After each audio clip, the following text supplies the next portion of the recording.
Bill and I have been friends for more than a quarter of a century. We hit it off. We've been beekeepers for that long. If one can take grapes, ferment them, make wine, distill wine into brandies and cognacs, depending on where it's from, why couldn't you use honey as a source? We had buckets and buckets and buckets of honey, and I started doing some research. What can we do with these? And mead came up. Mead is the oldest beverage known to man. It was probably discovered as some bees in a tree, and water got in there, and a little fermentation happened. So we had a lot of honey, made a lot of mead, drank a lot, and this idea came up of like distilling it. We then, once fermentation is done, we put it in our still, and alcohol evaporates at a lower temperature than water. We only distill one time because you're using honey, and why would you want to distill all that nice flavor and things out of this distillate? So we're very careful with our distillation. People said, "You made this?"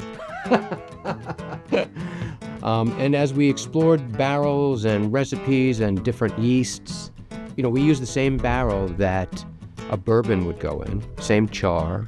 Mead is a wonderful beverage, and people have to think broadly about it, and not because you had one bad mead doesn't mean that every mead is bad. People ask all the time, like, what is this? I mean, mead is water, yeast, and honey. It's very simple. I mean, anyone can make mead.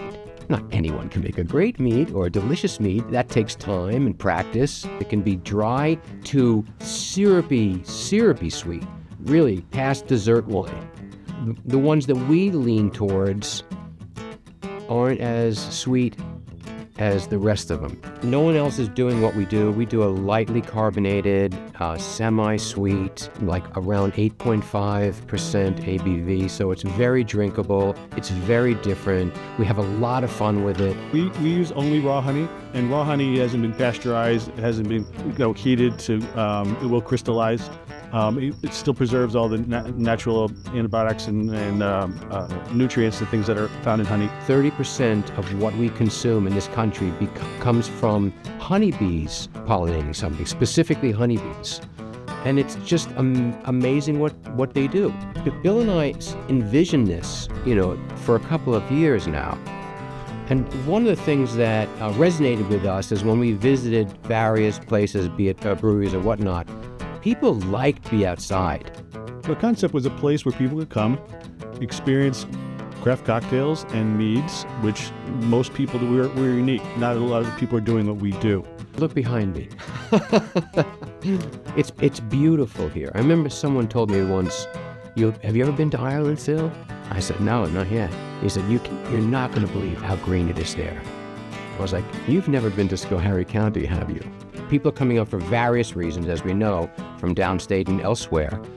I mean, there are breweries, fabulous breweries, and wineries, and, it's just a beautiful environment to be in for people who want a bit of quiet and a bit of something different. I think that's a really important aspect of what we do, is bringing it all back to the bee and letting people know the importance of bees. It's a crazy beneficial ingredient produced by the bees. So the bees are important, and I think that importance kind of is where RevSpirits came from. It's let's take these bees and showcase them, and that's what we're trying to do. And hopefully doing it well.